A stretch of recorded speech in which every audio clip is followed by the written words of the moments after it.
Hey y'all, I'm Carrie, I'm Momo. and this is Monstrous.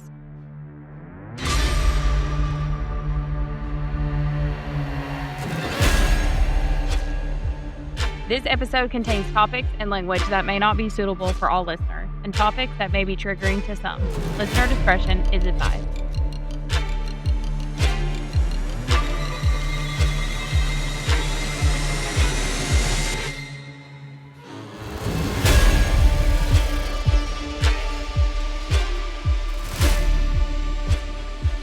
I'll do that. All right, welcome back. We are glad you're back for our Thanksgiving week episode. Can you It's believe- hard to believe it's Thanksgiving I already. know, that's what I was just getting ready to say. God, I'm not even done Christmas shopping yet. we're pretty much done. Well, I gotta wait till next payday. Yeah, we're pretty much done. We only have a few things left to get. Oh, we got pretty much everything. I think all I've got left is the grandkids. What's The today? great grandkids. What's the date that we're 22nd. so in a month and like 3 days. Oh, it'll be 12. Stop it. Well, and then 2 months after that, Zamir will be 5. Mm-hmm. 3 days after Logan's birthday, Julian will be 5.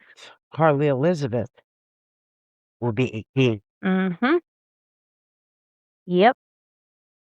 My babies are growing up. Does not seem possible. No, I got a new baby coming. Yeah. Okay, anyway. Nobody cares about any of that. Anyway. It's a great grandchild for anybody that cares. Sorry, guys. Anyway. So, thanks for coming back today, spending some time with us as we dive into the darkness of this week's episode. So, if you were with us last week, we were up in the vast, freezing silence of the Plumas National Forest, completely lost in the case of the Yuba County Five. A mystery so big and baffling because we simply don't know why those 5 men left their car and walked into the freezing night. Because they stupid. It was a case about the horror of the unknown. Well, get ready to brace yourselves, because this week, we're leaving that chilling, wide-open mystery behind, and we are pulling right into a suburban Florida driveway and going inside the house this week. Nice. We're They got some swapping, nice houses down there. we're swapping the unknown for the intimate and the inevitable. This week's horror isn't about who did it or why they ran. It's about the decades of slow burn rage that led one man to commit the unthinkable right there at the dinner table. Oh, man. We're going to explore what happens when the one person who belongs least at the holiday celebration is the one person who decides who gets to live and who dies. So now, let's go inside that home. So this story begins not with a bang, but with a feast.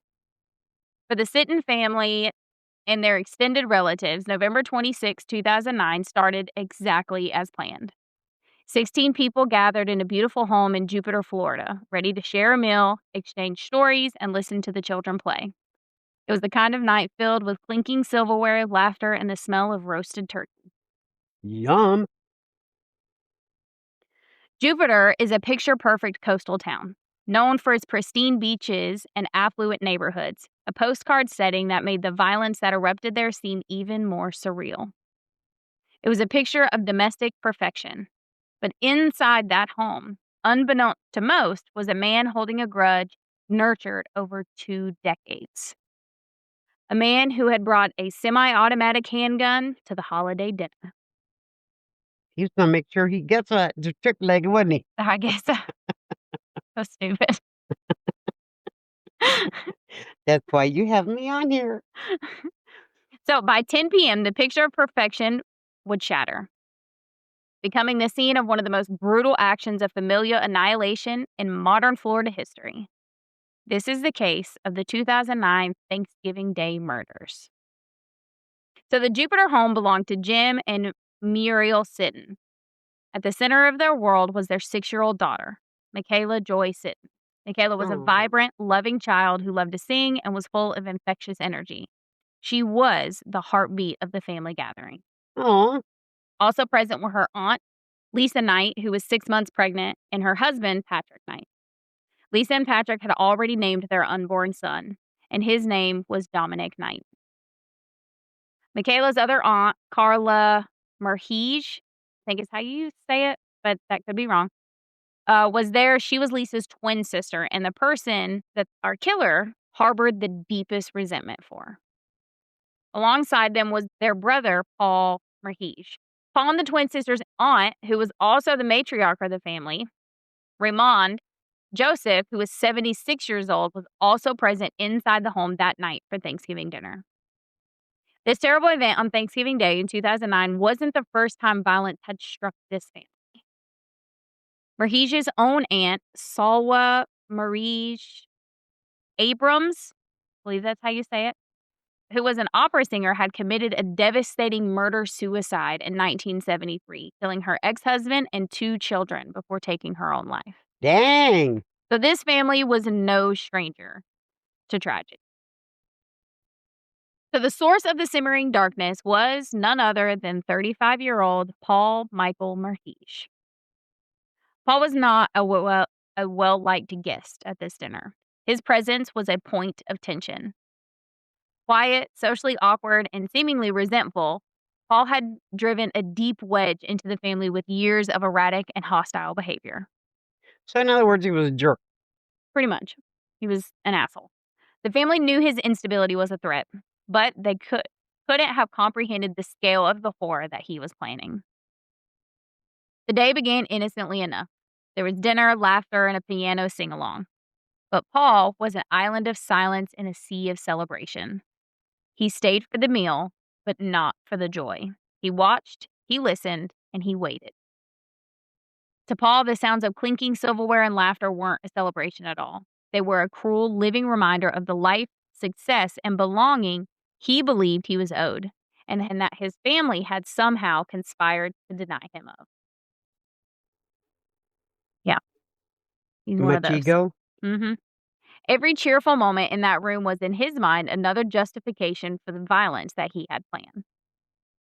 His behavior was so odd and unsettling that earlier that afternoon, his own mother, Carol, had reportedly confessed to her daughter, Lisa, a dreadful premonition, whispering that she hoped Paul wouldn't, quote, come and kill us all tonight. Dang. Yeah. That chilling fear, voiced in a moment of private worry, tragically became a grim prophecy just hours later. The entire 3-hour period from the time Paul arrived until the moment he stood up was the prelude to premeditated mass murder.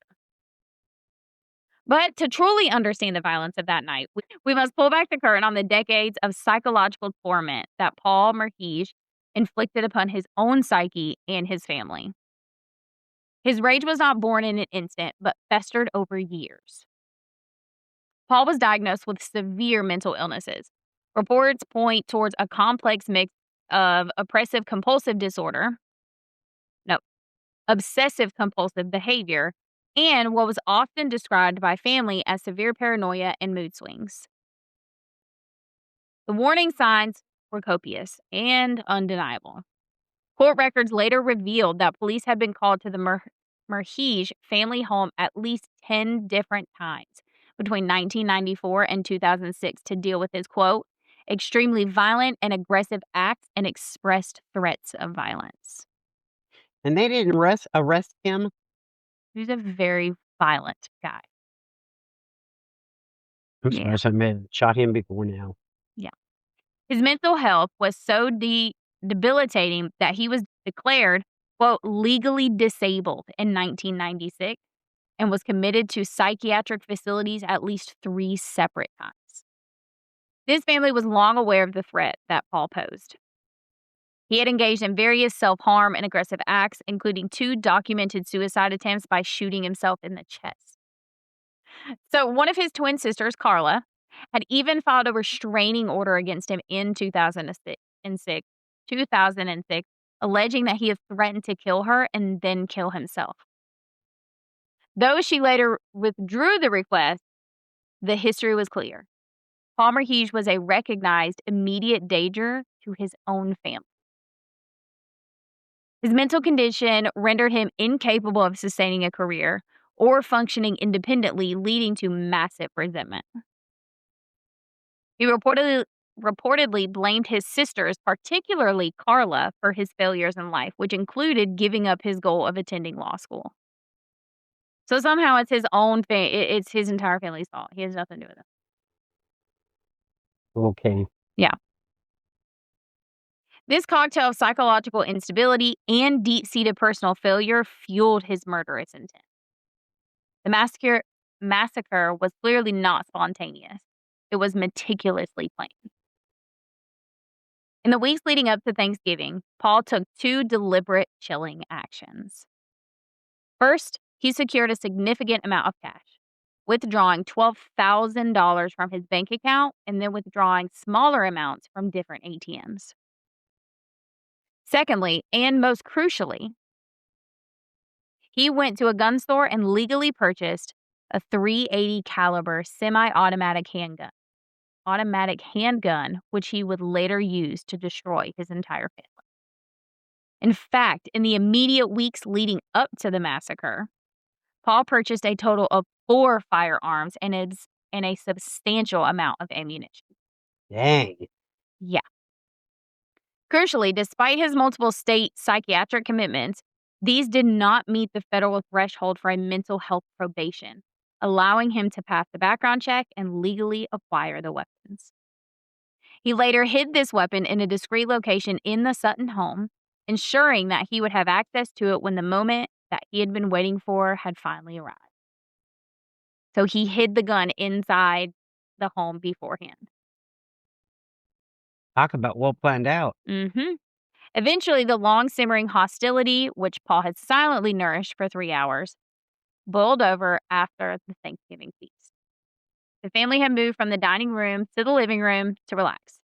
Paul became engaged in a minor, almost inconsequential argument with his sister Carla. The topic was irrelevant, but it was just the pretext that he needed. Paul abruptly stormed out of the main gathering. The other family members likely experienced a momentary sense of relief, assuming the difficult cousin had finally left the house or had just gone to cool off. This brief false calm created a deadly window of opportunity. So, it was just past 10 p.m. on Thanksgiving night when Paul made his move. He went to retrieve the legally registered handgun he had purchased and hidden. He then returned to the living area. Upon re-entering the room, he said a single horrifying sentence that became the signature of this entire tragedy. Quote, "I've been waiting 20 years for this." Dang. The violence was immediate, brutal, and calculated. Palmer Heesh committed the murders not in a fit of wild, screaming rage, but with a cold, terrifying calmness. He opened fire, shooting and killing his 76-year-old aunt, Raymond Joseph. He then moved quickly to his twin sisters, Carla and Lisa Knight, and he shot them both at close range. Forensic investigators later confirmed the execution-style nature of the attack, finding gunpowder soot on the entry wounds of the victims, which means that he was so close Up close and personal. that the gunshot left burn marks. Lisa, who was 6 months pregnant, died instantly. A fatality that later resulted in the charge of murder of an unborn child, her son, Dominic Knight. See, I just can't with these people. Patrick Knight, Lisa's husband, attempted to intervene or escape, not 100% sure which one, I seen both, but was shot and fell gravely wounded. He was the only person shot who would then go on to survive the initial attack. God bless him. In the ensuing panic, screaming guests desperately scrambled for any available exit. The depth of the family's anguish later led survivors like Patrick Knight and Michaela's parents, the Sitton, to file civil lawsuits against Paul's own parents, alleging they knew about their son's, quote, dangerous propensities and failed to prevent the massacre. Devastatingly, the Merheesh parents would later countersue the victims' families in civil court, demonstrating the complete bitter collapse of the entire extended. This act was seen by the survivors, including Jim Sitton, as ultimate betrayal, a final malicious act that tore away any hope for peace or reconciliation. It cemented the idea that Paul's parents prioritized protecting their assets over acknowledging the immense suffering their son had inflicted. But they shouldn't be held accountable for what their son did. But I could get it.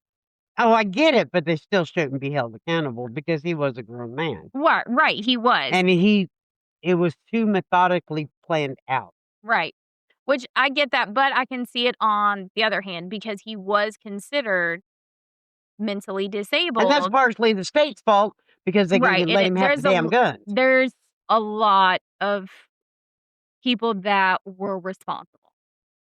Paul being most of all, of course, because he was his own person, he was an adult. The state, because federal guidelines are there's gonna be a lot of people that disagree. This is America, you have a right to bear arms, but there are some people who should not have access to them. I agree. Ergo our story today. He should have never been able to get access to guns. Mm-mm. If he had not of, would it have happened? It might still have, but We it'd have don't been a little know bit harder. And then again, at the same time, his parents are responsible in a way because because they he should have was gotten him help a lot sooner. right, exactly. He was deemed mentally disabled because his mental illnesses were so bad. And they just kinda, "Oh, well." Shrugged it off. Right. And then look what happened. So I can get why Well, yeah. they would I go and can't figure out why they would turn around and sue the victim's family. right, I don't get that. I mean, it was Like, their son that did it. you're just being an asshole. You're just Right. rubbing salt in the wound now. Right. Like "Oh, you're suing me, so I'm gonna sue you just because I can." Exactly. Just own up. You should have helped your son. Had you helped your son, like, not trying to blame, because they are a victim in a way too, because they lost family members, they lost their son. You know what I mean? So, I'm not trying to Lost their daughters. necessarily blame them, but in a sense, you kinda so now in the midst of the chaos, Paul had one final specific target. And we have a trigger warning at the very beginning for every single episode, but I'm gonna put another one in here for everyone because this is heartbreaking, and it just shows how much of a monster he really was. Paul went to the back part of the house, away from the living room to the bedrooms where the children had been tucked in for the night, and he found his 6-year-old cousin, Michaela Joy Sitton, and he did not hesitate. He shot Michaela 3 times in her bed, Oh my ensuring God. her death. Michaela's father, Jim Sitton, hearing the final shots, frantically tried to smash the hurricane-proof glass of her bedroom window, desperate to save her life, only to be stopped by the brutal reality that he was too late. Further forensic analysis revealed Paul first fired, stepped away, and then returned to fire a second shot to ensure the 6-year-old was dead. Just a baby. Yeah, for no reason. Like, I Because he don't was an asshole. but and that's the thing, there were other children in the house. Why her? Right. That's something that I cannot figure out. What about her at 6 years old An innocent child. made you feel that you needed to To do that? I don't understand that at all. jealousy, maybe? I don't maybe, I don't know, but, like, bro, you're in your 30s. Why the fuck are you jealous of a 6-year-old? Anyway, I digress. In total, 4 family members and 1 unborn child were killed, and 1 man was critically injured. Having now completed the annihilation he had plotted decades for, Paul simply got into his car and drove away. In the horrifying aftermath, the screams died down, were- and they were replaced by deafening, unnatural silence, the sound of an utterly broken holiday. The clatter of fallen serving dishes and the sickening smell of gunpowder were the only evidence left of their holiday celebration. Now, once news had broken about the murders, the idea that a mass murderer could just vanish so simply and completely, and during the holidays no less, haunted the entire country. The scene police the scene police arrived at was horrifying and chaotic, marking the beginning of a 36-day manhunt and a lifetime of pain for the survivors. The house of Jim and Muriel Sitton was now a site of unimaginable violence. Blood, overturned furniture, and shell casings mixed with holiday decorations. One man, Clifford Gabara, I think that's how you say it, sustained a non-fatal gunshot graze, adding a sixth casualty. Paul, in a final act of arrogance and twisted pride, had left his empty handgun shell casing, the murder weapon, and his car keys on the kitchen counter before fleeing the home. The Jupiter Police Department immediately issued a warrant for Paul's arrest, charging him with 4 counts of first-degree murder and 1 count of attempted first-degree murder. The manhunt quickly escalated, involving the FBI and the U.S. Marshals. Dang, they pulled out everybody. Oh, yeah. To bring national attention to the case, John Walsh, host of America's Most Wanted, traveled to South Florida to film an extended segment with Jim and Muriel Sitton. Walsh, whose own son Adam was the same age as Michaela when he was killed, warned that Paul might strike again, stating, quote, "He tried to destroy this family on Thanksgiving and did not finish the job." So John Walsh warned he may come back to finish what he started. A $25,000 reward was quickly offered for information leading to his arrest. And this search, like I said, lasted for 36 agonizing days. For the survivors, the holiday season was replaced by constant, paralyzing dread. Jim Sitton later recounted that his family had to receive police protection and that he himself patrolled their property with a loaded shotgun, fearing that Paul would return to finish what he had started. The fugitive's face was plastered across billboards and national news, fueling public fear that the killer could be anywhere. When the police searched, the sole adult survivor of the shooting, Patrick Knight, who was Lisa's husband, fought for his life in the hospital. He had been so critically injured that doctors placed him in a medically induced coma. He remained in this coma for approximately 3 months. Now, his eventual survival was a hard-fought victory for the family, but his recovery was only the beginning of a lifetime of pain. He awoke to the crushing reality that his wife, unborn son, sister-in-law, and baby cousin, along with his aunt-in-law, had all been murdered. The family he made and chose were all gone. Now, the break in this case finally came on December 29th of 2009, nearly 5 weeks after the massacre. Palmer Hege was tracked down nearly 200 miles south of Jupiter, hiding in a motel room on Long Key in the Florida Keys. He had checked into the Edgewater Lodge under the assumed name John Baca. What kind of fucking name is that?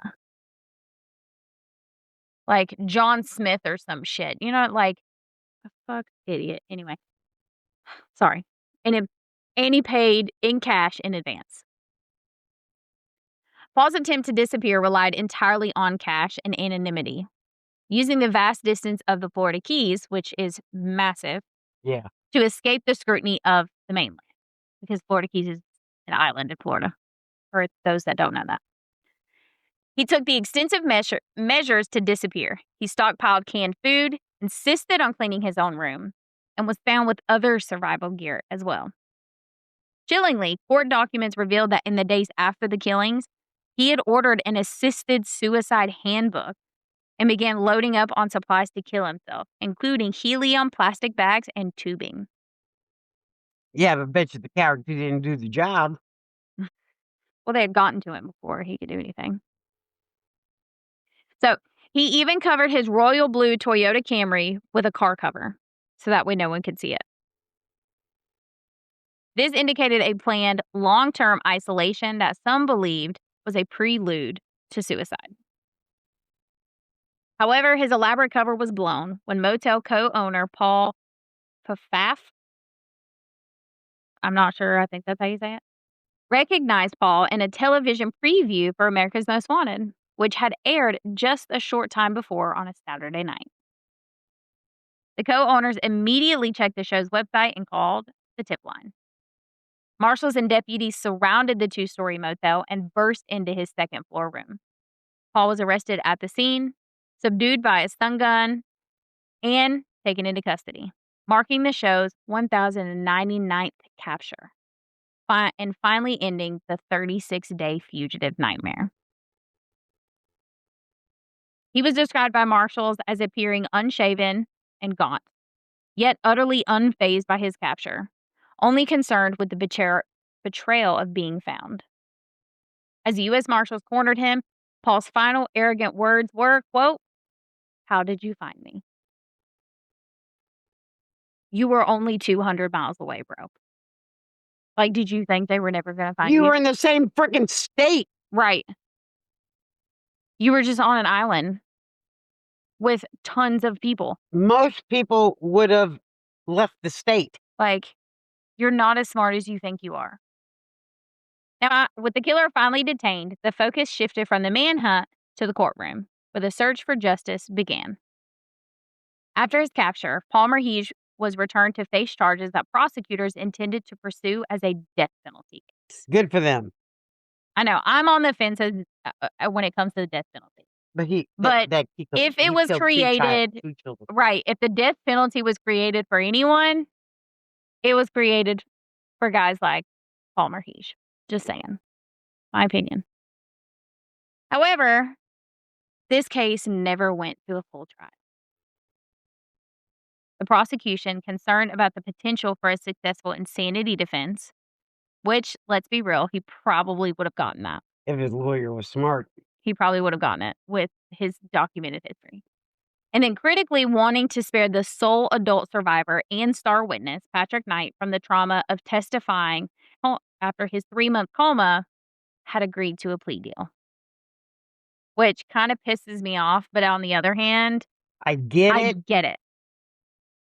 You know, 'cause the poor guy's already traumatized for the rest of his life. Right. He lost his wife. He lost his son.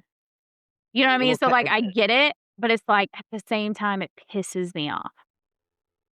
It's one of those catch-22 things. Yeah. So, on June 24th, 2011, Paul Oh, chose this wasn't that many years ago. Nope. This is a modern one.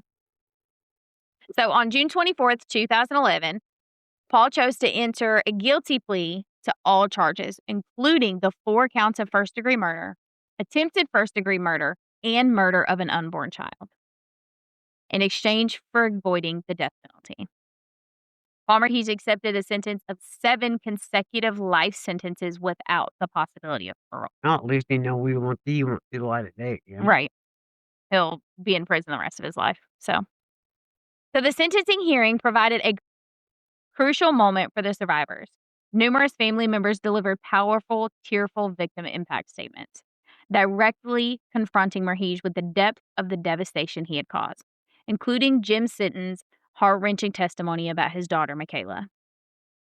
In fact, Michaela's mother, Muriel, voiced her outrage at the plea deal, but ultimately took solace in the finality of the sentence, stating, quote, "In the end, he has gotten death. He's gotten death in prison, and we know that in the end, he will not come out except in a box." Separately, the civil lawsuits filed by the survivors against Merhige resulted in a default judgment against him, affirming his full legal liability for the immense financial and emotional damages suffered. So he was also held financially responsible, even though you never see any of it. But that's not the point of Well, it. see, now I don't know about Florida, but some prisons will make you work, and all the money you make goes towards that. Yeah, some It's places only a do, little yeah. bit at a time, but Right, right, which I don't most likely, it wasn't about the money, it was just about the principal involved. you're not guilty simply because you took a plea deal. You're guilty because you did it, Right. and a civil suit shows that, which, I mean, we all knew that, but, you know. Anyway, for Paul's parents, Michael and Carol Merhige, the tragedy was absolute. They had lost all 3 of their children. their niece Michaela, and their sister.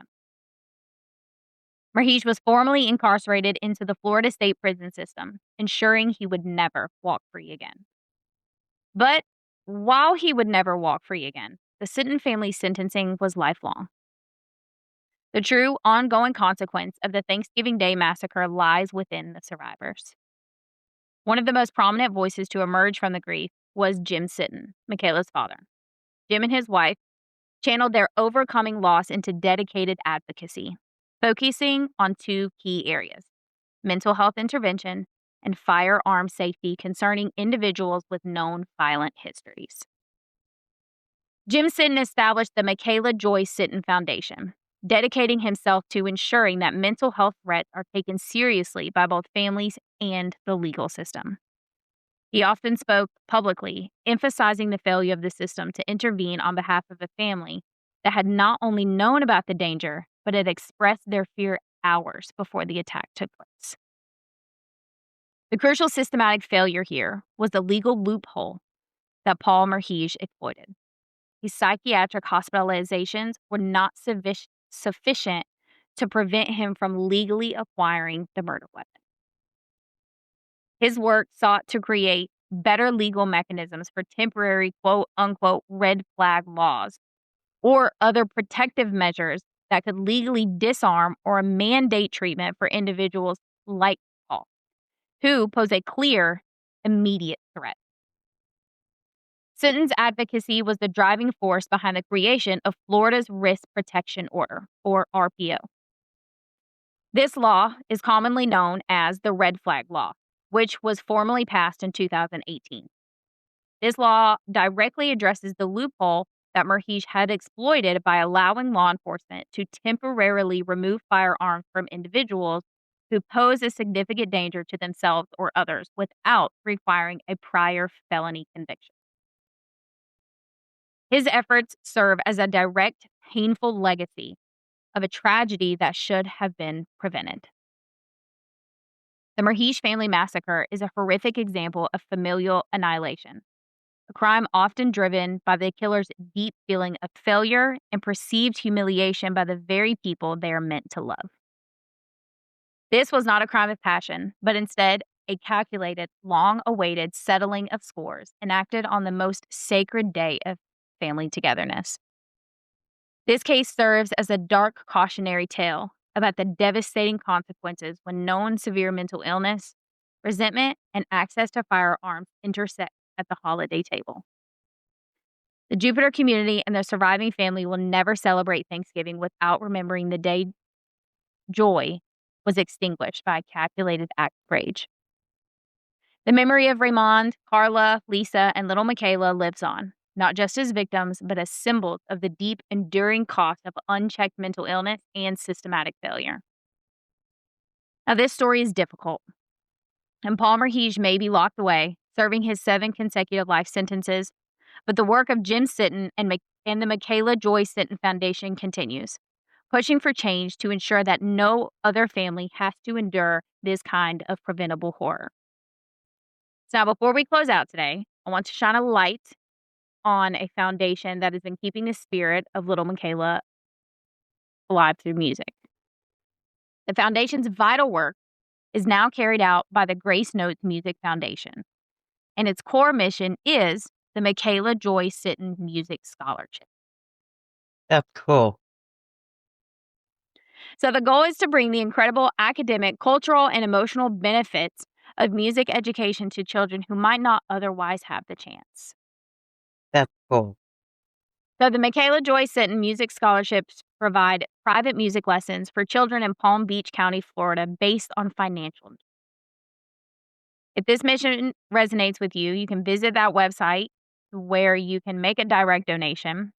So that way you can help create new musicians and honor Michaela's memory by supporting her foundation. That website will be linked in the episode description so you can find it easy. So we know these stories are difficult to listen to, and we truly appreciate you spending your time with us for this one today. If you found this episode informative and compelling, consider giving us a 5-star rating and leaving a review wherever you're listening now. It only takes a minute, and it helps us reach more listeners interested in these deep dive case analysis, and it also tells us you like them, so that way we can bring you more. Now, before we sign off, don't forget to join us next Monday, which kicks off our December episodes. Woohoo! And we're going to dive into a chilling unsolved holiday mystery. This case begins. Don't be ruining Christmas for me. You know it's my favorite holiday. This case begins when a seemingly festive discovery, a fully decorated Christmas tree found in a deserted place, reveals a dark and sinister secret. It marks the beginning of a cold case that baffled detectives for decades, focusing on identity, disappearance, and a discovery that forever changed a community. Yep.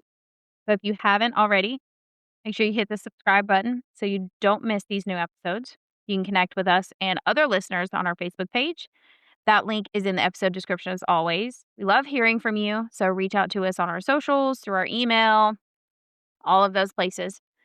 If you have your own personal listener tales, true crime, case suggestion, anything like that, you can send those to us at any of those places. And that's it. That's our Thanksgiving Day massacre. That's a shame. Mm-hmm. That's so heartbreaking.